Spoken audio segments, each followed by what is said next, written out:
welcome back to Garbro's Field Desk. I have for you Chapter 13 of the Emily Braun's Book 2. Stop by the coffee, comment down below, like, subscribe, and join the Discord. Let's get down to it.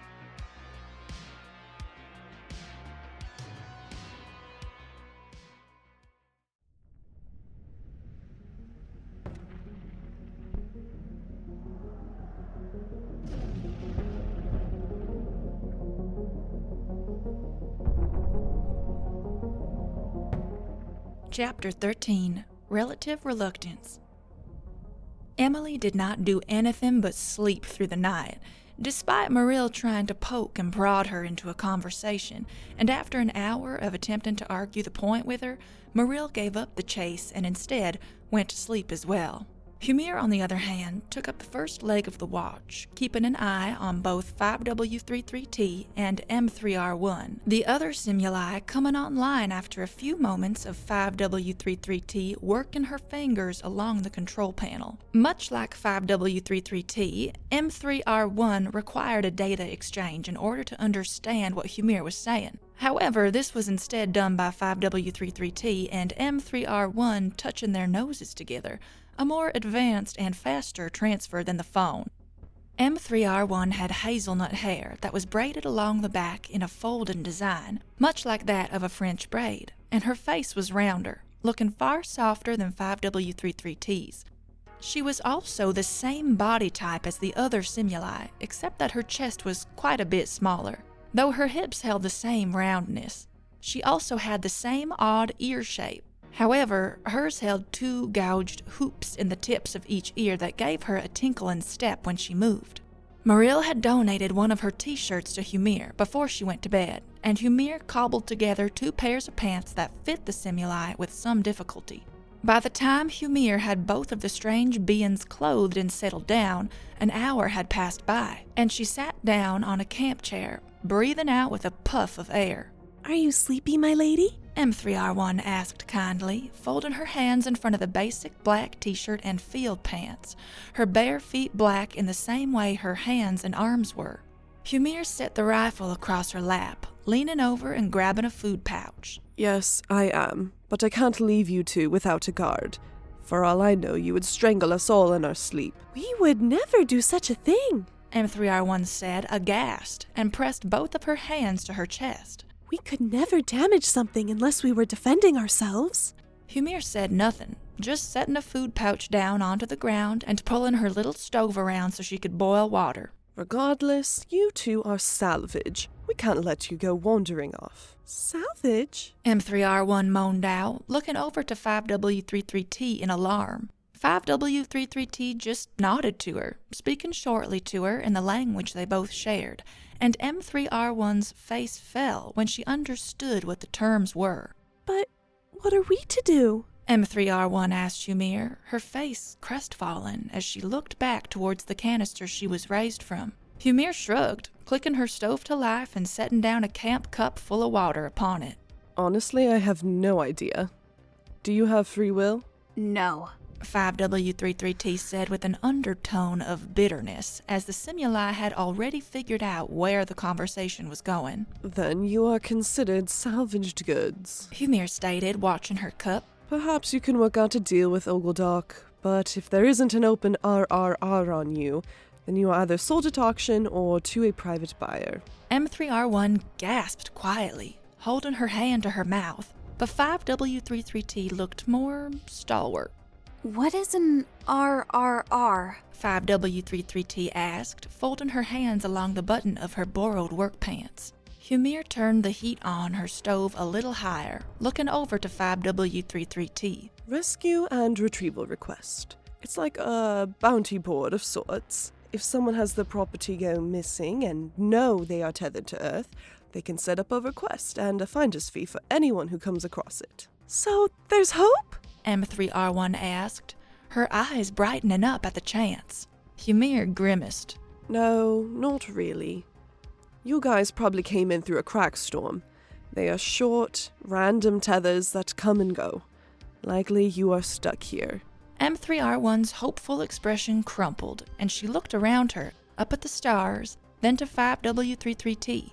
5W33T, however, did not react, except for a tight frown on her face, then nodded towards Humir. I understand. For now, you currently have ownership over us due to this salvage right you speak of. We will apply you and the others as our temporary charges. You have no fear of us leaving. 5W33T said, her eyes glowing and dimming with their bright pink hue as her inner processors worked through something. She was quiet, then flicked her head towards the tent. Emily Bronze, Humir Rutrick, and Marill Skyhoof have been recognized as our temporary charges. Do you recognize these protocols, M3R1? M3R1 looked crushed, but even though she cast her gaze towards the grass, her own eyes glowed brightly. Yes, I recognize Emily Bronze, Humir Rutrick, and Marill Skyhoof as our temporary charges due to a salvage protocol until stated further. How do you know our names? Humir said in alarm, quickly looking around to the two simuli. 5W33T pointed to the camp's transmission array. I tapped into this and found your diver records. I also downloaded all the protocols in line with your profession. Oh. Humir said with wide eyes, looking at 5W33T with awe. Well, all right then. Are you hungry? 5W33T looked at M3R1, then back to Humir. We do require organic calories to run some of our systems, as I do not believe we will be anywhere near our charging stations going forward. Not until I am able to make us some. Humir nodded, then pulled over more food packets. Ram found himself quite tired after managing the camp all day, and fell asleep with little care despite all the excitement, rolling himself up in the blankets and snoozing contentedly.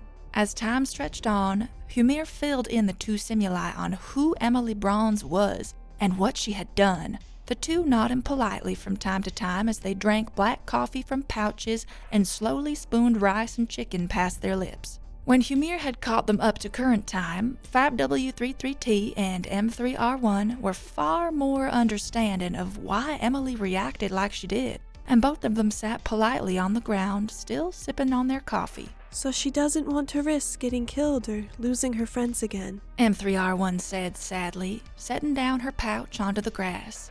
If she has already had so many brushes with death, she may feel disinclined to retrieve the Jakku team. 5W33T nodded in agreement, looking down at her pouch of coffee. This is a highly likely and completely logical mindset. These people are not heroes. They are highly armed salvage operators that retrieve high-value goods. They will likely have no inclination to put themselves in harm's way if they don't have to.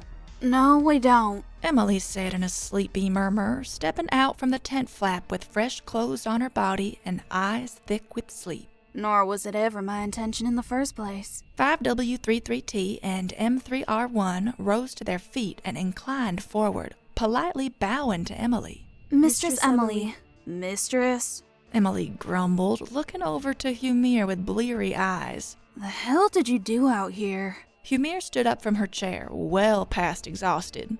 They downloaded the diver database and have given us temporary ownership of them. We are now their charges. I'm going to sleep. Emily hummed, stepping out of the way of the door flap to let Humir inside. She walked out towards the two simuli, staring at the two of them with tired, frustrated eyes. How dangerous are these other two folk you were talking about? 5W33T stepped forward and away from M3R1, her face grim, but still polite. They are well programmed with everything they need to keep their principals safe.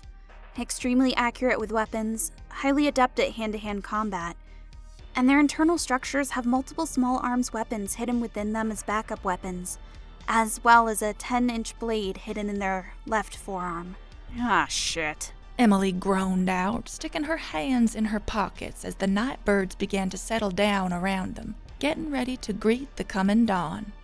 Are they able to be controlled? 5W33T shook her head. Only with the correct command and control protocols. If they are woken from their transportation vessels, they will be confused, but they should not react in a dangerous way unless provoked by violence. That's a relief, Emily said with a shrug, looking out towards the east as the dark, inky sky began to gently brighten from its inky black, just enough to dim the stars. I understand your predicament, but I cannot and will not endanger my people. There is an army out there, as well as my own kind, that are hunting divers and rare species. The chance of death, if not enslavement, is very high. I have a centauress and an elven princess under my charge, and if I meet the wrong people, their lives are at stake. M3R1's eyebrows shot up, and she looked to 5W33T in astonishment. Slavery still exists on this planet? No, 5W33T said, turning to look at M3R1. they abolished it some time ago. However, this world has been injured, torn asunder, and it appears that the custom has come back in relation to the underground formations that seek to make money from it, trading races like stock animals to the highest bidder. Emily nodded. They would do the same to you. I don't know how your law is configured down there, but I know if you two were captured, you would fetch a pretty penny on the black market. 5W33T pressed her lips together in open disgust, but M3R1 looked as if she was going to fall to pieces as she quickly trotted up behind 5W33T. She can't be serious. We are simulae, but to do such a thing to us is against the... M3R1 started, but her voice strangled to a squeak when 5W33T held up a hand. Those laws do not exist here. We are far away from home, and this land is chaos embodied. 5W33T said, casting her eyes towards M3R1, but then fixed Emily with her glowing, pink-hued gaze. Will you keep us safe until you get back to your headquarters? Emily, hands still in her pockets, looked long and hard at 5W33T.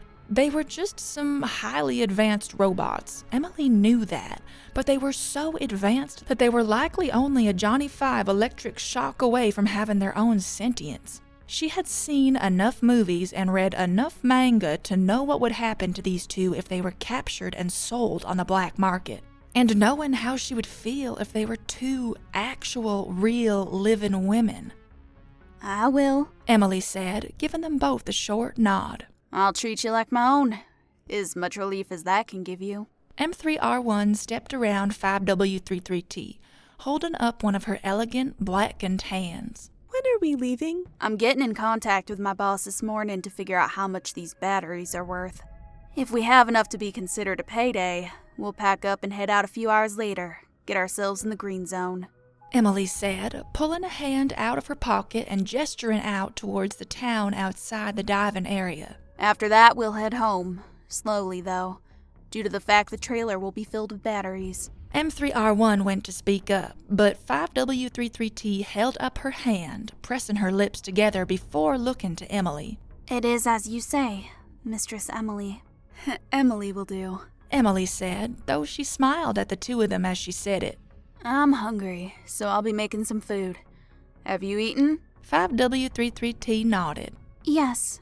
Very well, Emily replied, then turned away from them both, picking up a water jug. The light slowly crawled along the sky as Emily refreshed herself and ate, though she let Marill sleep in, instead taking up her shift to sit alone in the grass-filled field and watch the dawn. When the light had fully broken through the sky, chasing away the night and hiding the stars, Ram sidled up beside her, rubbing at his eyes.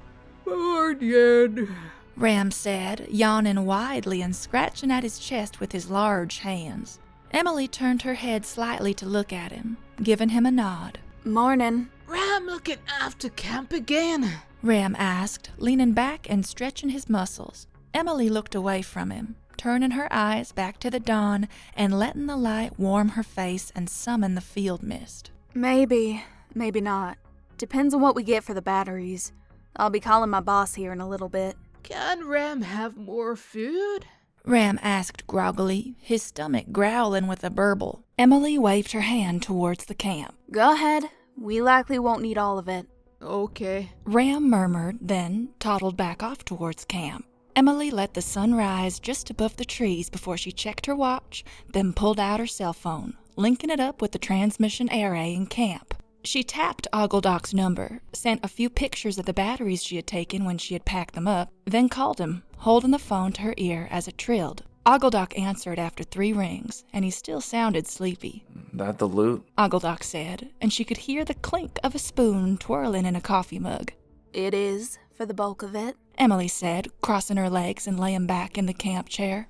We also have 2 android-looking folk, but I don't think Jmota would appreciate us calling them loot. Oggledok didn't speak for a few minutes.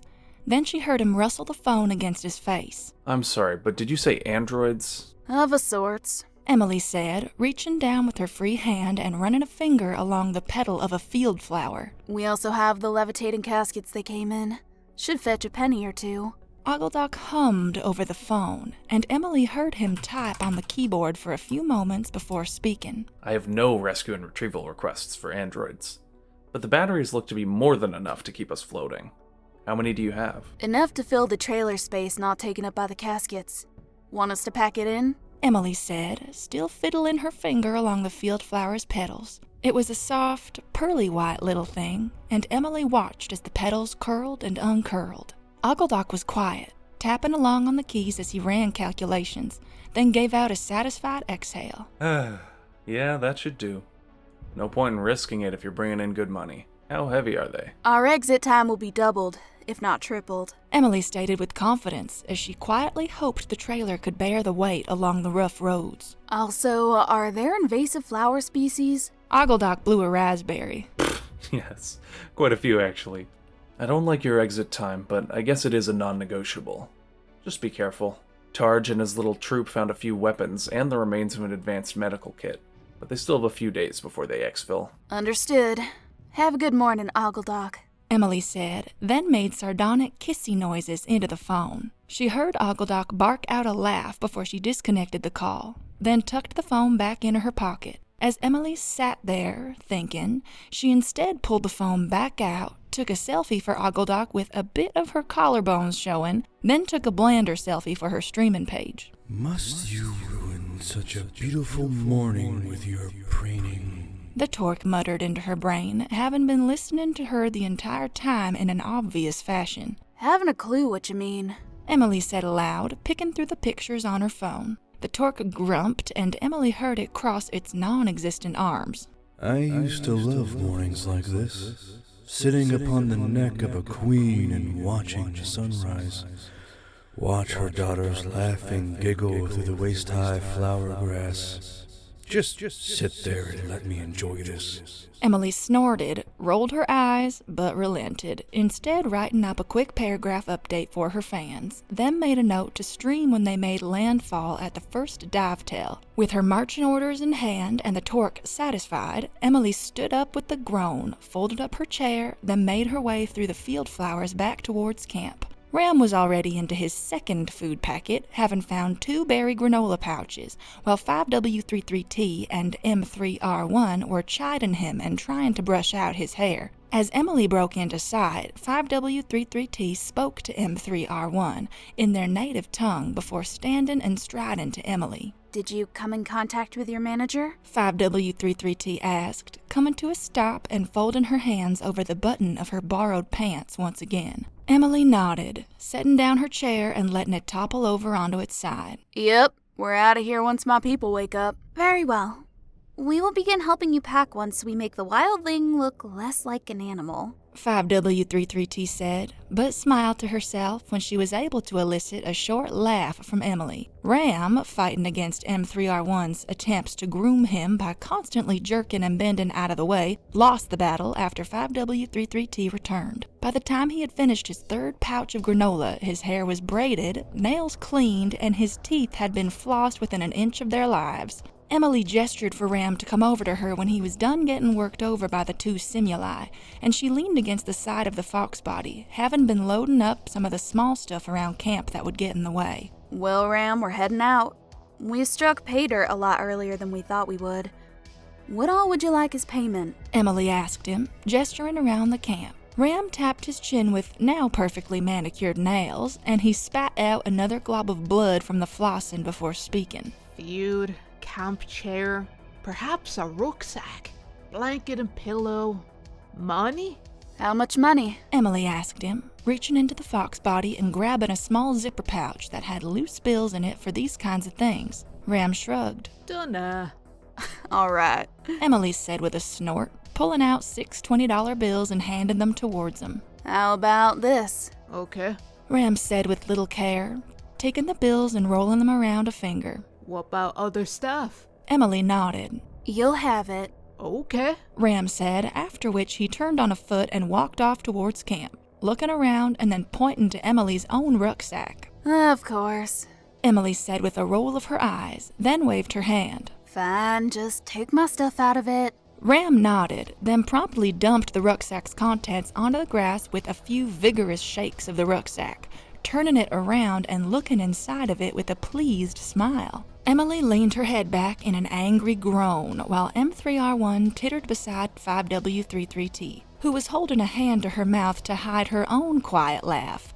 When Ram had gathered all the things he wanted as payment, which included both a small knife, a machete, and 2 kisses from 5W33T and M3R1, he gave Emily a cheery wave while walking off towards the woods. Come back soon. Ram called out, smiling brightly as Emily and the Simuli all waved goodbye to him. He disappeared into the woods near instantly, fading from view like a shadow. Odd little creature. M3R1 mused, then turned to Emily. Shall we help you pack up? Emily shrugged. Sure. I'll go wake up the kids. 5W33T snorted, but quickly turned and started busying herself with the remnants of Ram's ravaging, M3R1 taken to the task of picking up all the random items scattered around the camp. Emily left them to it, ducking inside the tent and turning her attention to Humir first. The elf sprawled out on top of her sleeping bag in a manner of half undress. Emily wasted no time with her, giving her a swift kick to the bottom of her foot with her boot. Humir jerked awake with a shout, looking up and around with wide, sleepy eyes. Huh? We're leaving, Emily said shortly, then turned and made her way around the dividing shelf to where Marill lay sleeping. Emily looked down at Marill with a smile. The centauress was cuddling her pillow, holding it to her chest while her lower equine body was laying in a tidy sprawl, both sets of her lungs lazily inhaling and exhaling. Stepping around her carefully, Emily kneeled down next to Marill, using a finger to gently move her black hair out of her face and away from her mouth. It was an odd thing about Marill that Emily had noticed. She never failed to eat her own hair during sleep. Marill, Emily whispered, leaning down and giving Marill a soft kiss on the cheek. wake up, honey. Marill squeezed her eyes with a groan, curling further around the pillow in her arms and swishing her tail in annoyance. What? Is it my watch already? I took your watch, silly girl. Emily chuckled softly into Marill's ear, then gave her another kiss on the temple before giving her shoulders a gentle shake. We're leaving. I called Oggledok and we have enough money in the batteries to go home early. Marill exhaled sleepily and leaned up off the ground bed, looking around with squinted eyes. Huh? You took my watch? Why? We're leaving. Wake up and get around. We have to pack. Emily said to Marill, rustling her hair before standing up. Marill rubbed at her eyes with a palm, grumbling under her breath before rolling onto her equine knees. All right. I'm getting up.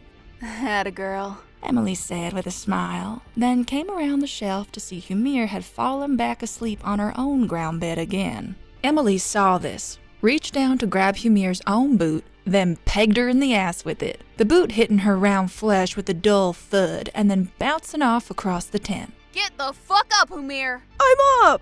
Humir screeched, rolling over and taking her pillow with her as a shield, curling behind it as she squinted groggily. Stop throwing stuff! Marill snickered from the other side of the shelf as Emily exited out the tent flap, rolling her neck as she did. 5W33T and M3R1 made quick work of the camp, packing it away along with their canisters into the trailer along with most of the batteries, the smaller ones going into the trunk of the fox body so there was room for them in the back to sit. Marill was not too excited about having to run the entire way there, but Emily pointed out the fox body would be unwilling to go over 35 miles per hour with such a load.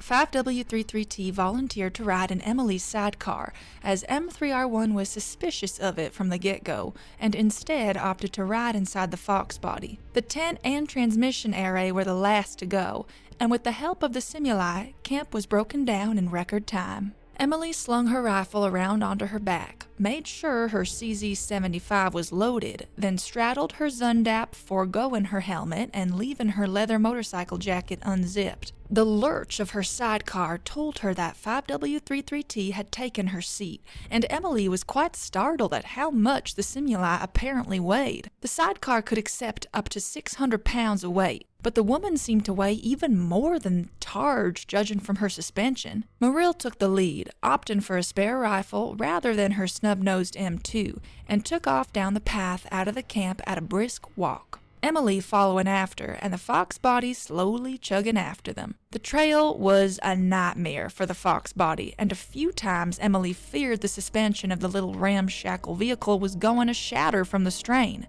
Humir, for all her worth, managed to squirm and wiggle the vehicle along the trail, the trailer bouncing and groaning behind her all the way down to the main trail that was a little more well-maintained. When they hit the old gravel road that was still being maintained by the Forestry Service, Emily risked the moment to pull out her phone and look at her GPS. They were only 10 miles from the main roadway, and there they would have far less trouble with their load. Emily tucked her phone back into her pocket, made sure Marill was still trotting along easily, then looked over to 5W33T. The Simuli, despite her proper demeanor, appeared to be highly enjoying the ride, sitting politely within the sidecar with her hands in her lap. She did not, however, hide the wide, pleased smile that split her lips, and she observed the world around her with an open appreciation. Emily left her to it, but decided to throw in a few long drawn-out swerves, snaking her way along the road behind Marill. When 5W33T broke into a short chuckle,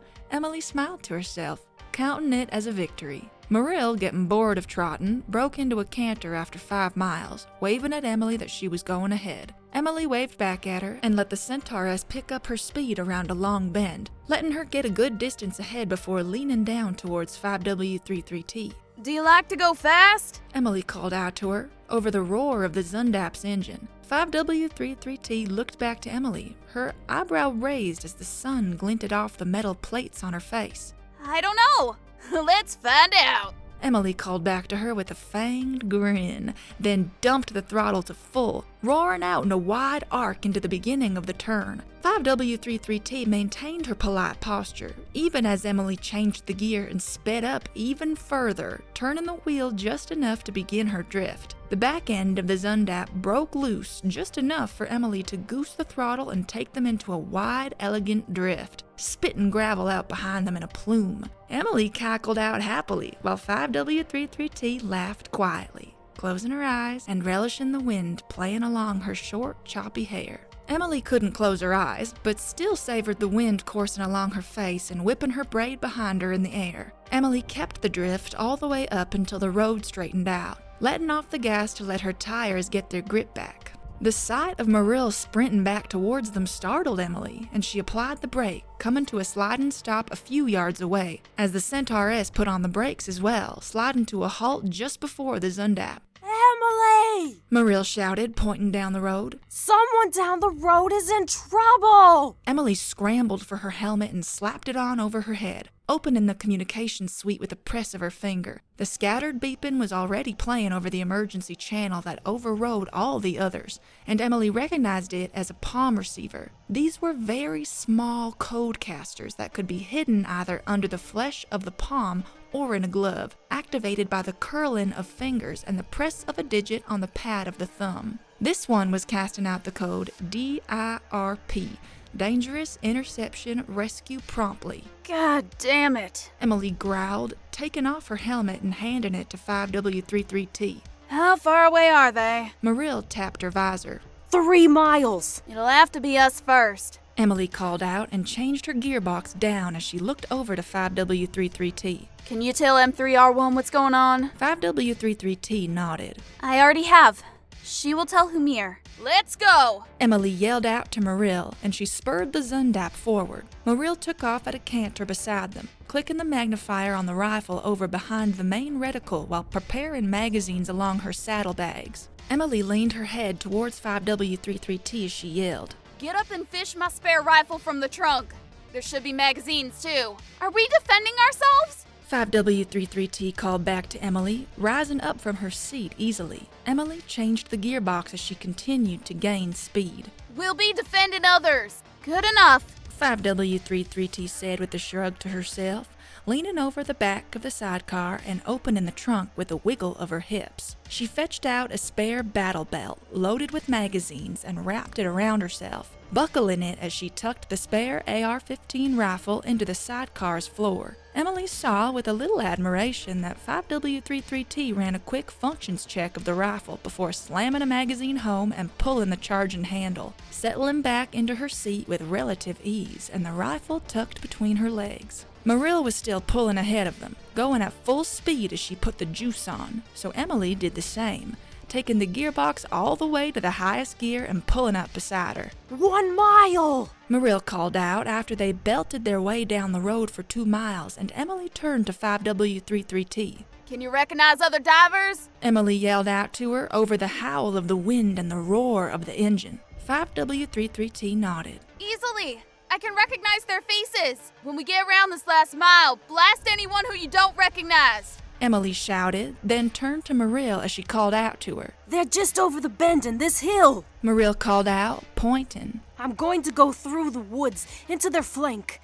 It's a really tight turn, Emily. Emily nodded her head and kept on the speed, getting ready to pull off another hard drift at a speed she rather wouldn't. Other motorcycles wouldn't be able to handle this kind of movement, but sidecars allowed her to do all kinds of weird shit. Then, Emily remembered how heavy her passenger was. Hey! Emily called out to 5W33T, and she took the outside angle of the right hook and bend while Marill took off into the woods. Can you lean out the sidecar and keep us from tipping over? 5W33T nodded and appeared to have already made the calculations. Certainly! Do it! Emily howled, cranking her steering handles while revving her engine as hard as she dared, throwing the motorcycle into a sharp, careening drift around the bend that scattered gravel in a pluming rooster tail. With grace that humans would never know, 5W33T sat up, hooked her bare left foot through the grab handle of the sidecar, and leaned out in a near fully flat horizontal, her rifle held up onto her shoulder. The weight of the stimuli completely negated the energy of the drift as Emily spurred the Zundap around the curling bend, and they both exited around the end of the bend into a boiling firefight. At the opening of the bend was a clearing along the road and the trees, the roadway cutting through a natural meadow.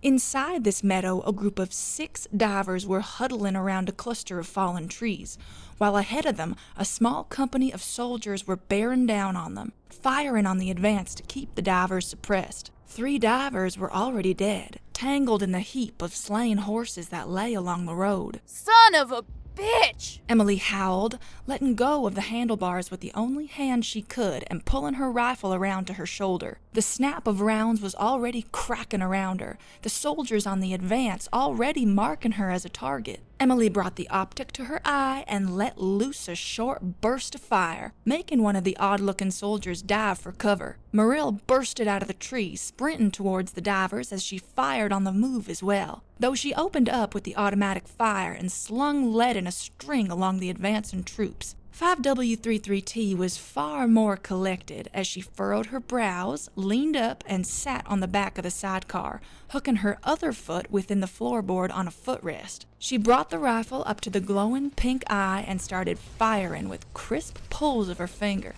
and Emily looked out along the moving figures. With each pull of 5W33T's finger, a figure fell with a roll along the ground or crumpled into a heap into the grass. Emily brought her own rifle up, clicked the selector switch forward into automatic, and then started letting out brief bursts of rifle fire to suppress anything still standing. She watched as some of her rounds packed dully off of a soldier's armor, making them stumble but not taking them out of the action. This confirmed to her that 5W33T must have been landing shots in their faces even on the move.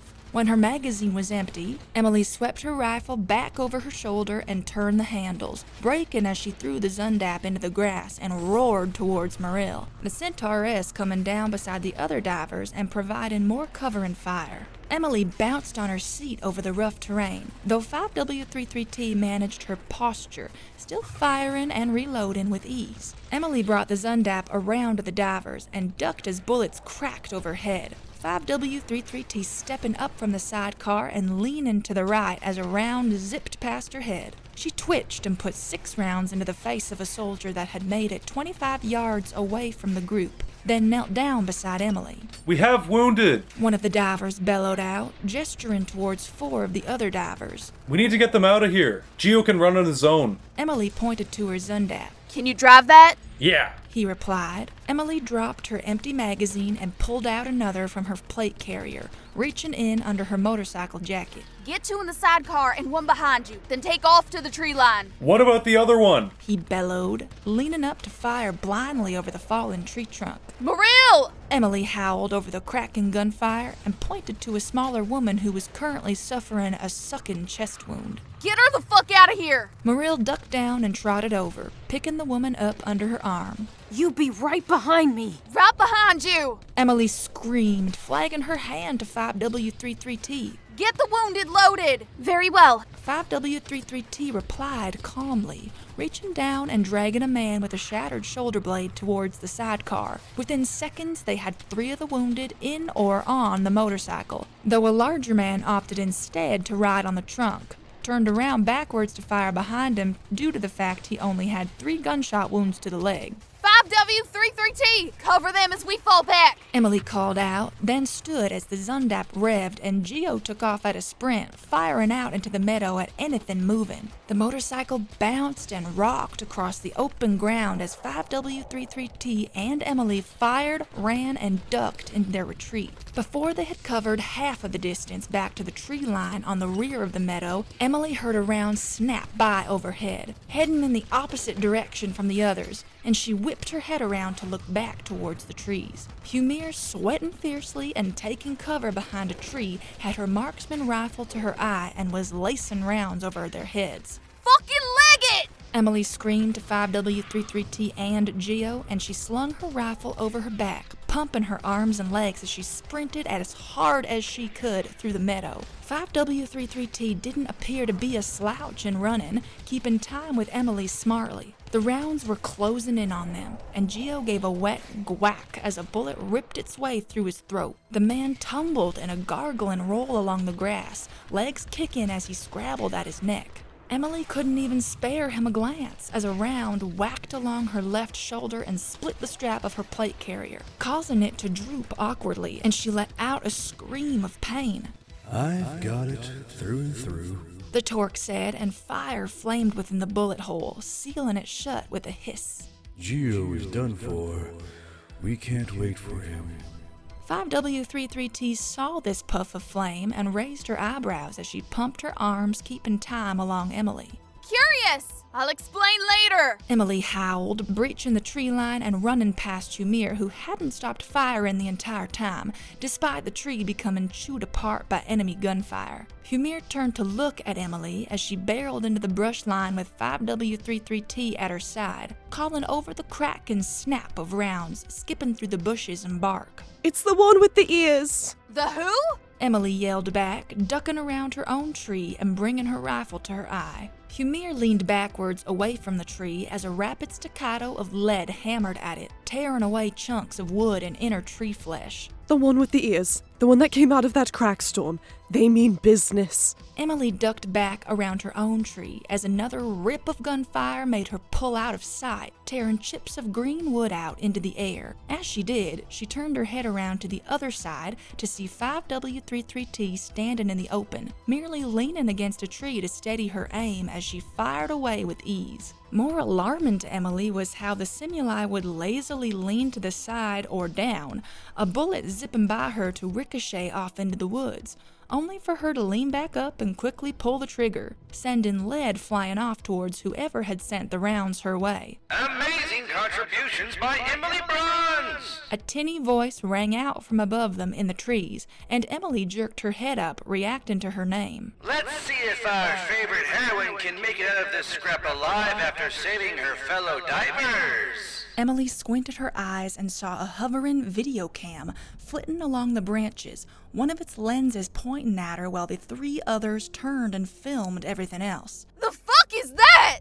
Emily screamed, pointing up at the video cam as it slowly weaved its way through the safety of the trees. The voice rang out from the video cam again. Despite having just saved the Earth from the machinations of the ruinous shadow creature, she is out here in the field, keeping her fellow divers safe from the incursions of beings beyond the dimensions. Get the fuck out of here! Emily roared, picking up a fistful of spent brass and pine cones and pelting the hovering video cam in a spread of debris. She then turned as the little drone wobbled away, waving a hand to Humir. We have to get to the road! We're outgunned! Humir nodded and shouldered her rifle, grabbing the hot barrel with her gloved hand and resting the rifles lower on her shoulder. Let's go then. 5! Emily called out to the Simuli, and 5W33T nodded, already stepping back towards the roadway. Emily turned and started sprinting as hard as she could, Humir puffing at her side while 5W33T ran at full speed backwards, keeping time with them while taking pot shots at anything brave enough to follow their track through the woods. Emily is retreating towards the rescued divers. Hold on, viewers. We'll be sure to get the view you all so eagerly pay for.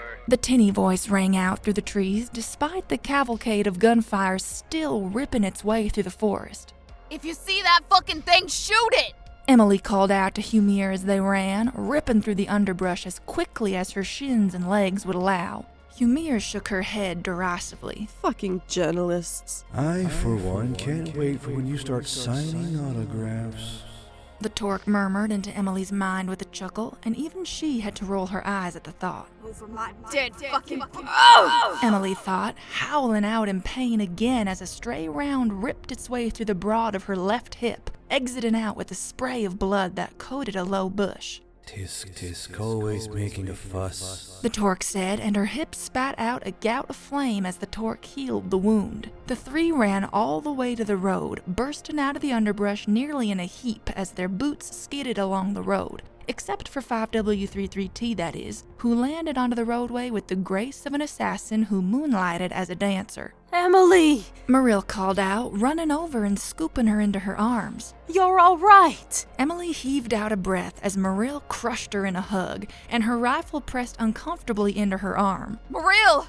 Damn it! They're still coming! They're still coming? The male diver from earlier called out, already bloody up to his wrists from staunching wounds from his fellow divers. Are they chasing us? Him 3! Emily called out, setting off at an instant jog as soon as Marill set her down. Get the wounded in the car! M3R1 replied, easily squatting down and lifting one of the wounded divers into her arms and walking back towards the rear of the fox body. 5W! Emily hollered, turning around to find the Simuli, but she had already given her rifle to Humir and had jogged over towards the wounded. The staccato brow of a large caliber cannon rippled through the air, while behind Emily multiple trees blew apart into chunks, groaning and keening as they fell in half and toppled to the road. Uh-oh, folks. Looks like these invaders mean business. How will our Emily Bronze manage this one? The voice rang out from the trees, irritating Emily something fierce. Emily whipped her head around and spied the movement of a large-looking vehicle crawling its way down the road, and she turned to Marill, howling. Marill! Light vehicle! Armor-piercing! Fuck! Marill barked, scrambling over towards the rear of the fox body and punching open the trunk, hauling out her snub-nosed M2 as more 20mm rounds tore through the woods. One round landed far too close for comfort along the roof of the fox body, skipping off of the steel with a shrieking whistle as Marill loaded the belt-bearing large rounds tipped with green and gray paint. Emily jumped onto the seat of her Zundap as the other more mobile divers hopped onto the trunk or hood of the fox body, Humir diving into the driver's seat and putting it in a reverse as M3R1 easily slid in through the passenger window. Get going! I'll be right with you! Marill thundered at Emily, hefting the snub-nosed M2 and looking through the visor she had hastily wrapped around her head. Emily slapped the gearbox into first and ripped the throttle, spinning the Zundap around with a spray of gravel as Marill held down the hammer on her snub-nosed M2. The weapon thudded to life with teeth-chattering booms. The rounds screeched and howled through the trees towards the vehicle just starting to ease around the bend, and Emily looked over her shoulder to see huge plumes of sparks arc off the armor of the vehicle as it lurched to a halt. Shadows dove for cover through the trees, and Emily realized whatever the vehicle was, it had been ferrying at least a small platoon towards their position. Marill stepped backwards, confidently, with long swishes of her tail, and despite the situation, was wearing a huge, toothy grin on her face as she let bursts of MK-211 Raufoss rip and tear through the woods. Her visor told her she was shooting at some kind of armored car, ran a computation, and then informed her it was similar to a gauge commando, lighting up armor points she should aim for. Marill adjusted her fire in kind, hammering the armored car for a few more seconds before turning and sprinting away down the road, chasing after Emily. After a couple seconds of running, Marill would stop, fire a few more random rounds down the road and into the trees to keep their pursuers honest, then take off again. Emily gunned the throttle around the bend again, herself chasing the fox body and its occupants, and was relieved to see more vehicles and divers had shown up. One group had even brought their own armored car, though it had a custom weapon system that crackled with ominous energy. Emily Zundap grumbled as she went through the gears and stopped with a squeak of the brakes beside the driver's side window of the fox body. Emily killed the engine and hopped off, jogging over towards the several medics currently performing field surgery on 2 of the injured divers to keep them from bleeding out right there on the gravel road. They have vehicles, some kind of armor. Emily panted out as she walked up beside 5W33T, but blinked down in confusion when M3R1 came around the other side and held out a cup of coffee to Emily, already steaming. Thank you, M3R1. A larger man bearing the patch of the 5th Ranger response, Hell Skippers, nodded to Emily, reaching out with a hand. Sergeant Hall, we heard the emergency alert and got here as soon as we could. Are there bodies out there still? Yes, Emily said, and despite herself, took a sip of the coffee. The tinny voice from before echoed out from the tree line, and Emily grimaced angrily. Look at how Emily takes command of the rescue forces, and is so at ease she can even enjoy a cup of tea amidst the chaos of combat. Fan group? Sergeant Hall asked with a smirk, while behind him a few of the medics chuckled despite being in the middle of saving a woman's life. Emily glowered at them, but sipped at her coffee regardless. I don't even know who that is. Showed up out of nowhere while we were extracting. Cultists? Sergeant Hall asked, detaching a data slate from his plate carrier and tapping it awake. Emily gestured to Humir and 5W33T, who both looked at each other for a moment before Humir stepped forward. I believe they are the animal soldiers that came in during the crack storm. They are professional, moving with small unit infantry tactics and suppressing us as they advanced. However, I don't think they took into consideration the centaur or I. Humir said, gesturing towards Marill. Marill came trotting into sight along the road, giving her head a shake to get the hair out of her eyes as she opened the feed tray to her snub-nosed M2. Sergeant Hall looked to Emily, reaching up with a hand and poising it near his ear. Is that the last of your people? Yep, Emily said, smiling up at Marill as she trotted up to her and lifting the cup towards the Centauress. Here, darling. Sergeant Hall nodded, then tapped a finger to his earpiece. Gunner, 2 rounds down the road into the tree line, full charge. The turret to the armored car, which Marill pointed out was a retrofitted medical striker, hummed and spun, then quickly let out 2 bursts of energy that howled down the road. They detonated with 2 large, thundering claps of air, tossing chunks of earth and pieces of trees into the air in blooming plumes. That'll give them pause. Absolute fucking menaces. Did you know they have tanks? They have tanks and have built themselves a little base. Doesn't give off the best vibes, I'll tell you that. Sergeant Hall said to Emily, then turned to his medics. They squared away. Yes, sir. A female medic said, picking a cigarette out of her front uniform pocket with blood-soaked fingers. They'll make it to the medical bay. Sergeant Hall nodded. Makes me glad our request for expansion was given. Plus, it doesn't hurt they sent us those stationary cannons. Are we free to go? Emily asked him, turning to look down the road as more divers jogged or drove into view, one group coming in purely on dirt bikes. Sergeant Hall spun his finger in the air. We got it from here, hero. Thanks for helping out. Emily rolled her eyes again, but gave him a cheeky, half-assed salute as she turned towards her little team. Let's get the fuck out of here before we find out they have helicopters or something. I don't know. I haven't shot down a helicopter before. Marill said with another grin and gave her snub-nosed M2 a pat. Emily gave Marill a healthy amount of side-eye before turning away and giving a wave to the other divers who clambered on top of the striker. Thanks, Emily. One of the men called out, his leg wrapped in gauze and a quick splint. Emily waved back. I'm not signing your cast. He laughed, then grabbed the top rails of the striker as the engine kicked to life and lurched into gear. As the other divers spooled up their own vehicles and sped away, having heard from Sergeant Hall what was down the road, Emily hopped onto her Zundap and turned the engine back to life, giving her hair a shake. 5W33T jogged over, put the rifle she had borrowed back into the trunk, then climbed into the sidecar, looking up at Emily with a calm smile. Interesting life you lead, 5W33T said, arranging herself into a more ladylike posture in the sidecar. Emily huffed out a laugh, putting her helmet on so she could listen to the radio this time. This is one of my calmer days, really.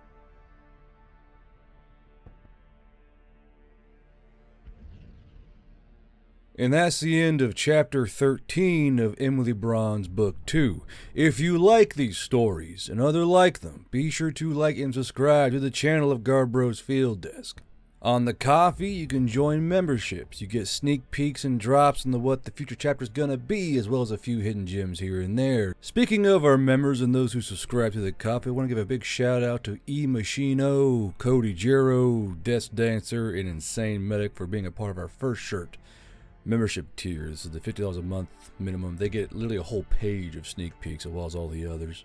As well as a big shout out to our E4 Mafia with Kiwi Bastard, Lacuna 8, Josh Beatty, Jake Spear, Matty Boy, Noah Freeman, Flash of Green, and Crusader 0625. Greatly appreciate you guys. And of course, I do appreciate everyone in the Snuffy tier. Join the Discord, talk to the fellow readers, all that fun stuff. If you really like the channel, we do take donations via Coffee. They give us more than YouTube ever fucking will, because YouTube just fucking hates us, and that's just how it is, I guess. Until we see you next time on this side of the veil. That was Fire, that was Rue, that was Vynn, that was Annika Storm, that was Hailey, that was Jmota, and this is Garbro's Field Desk.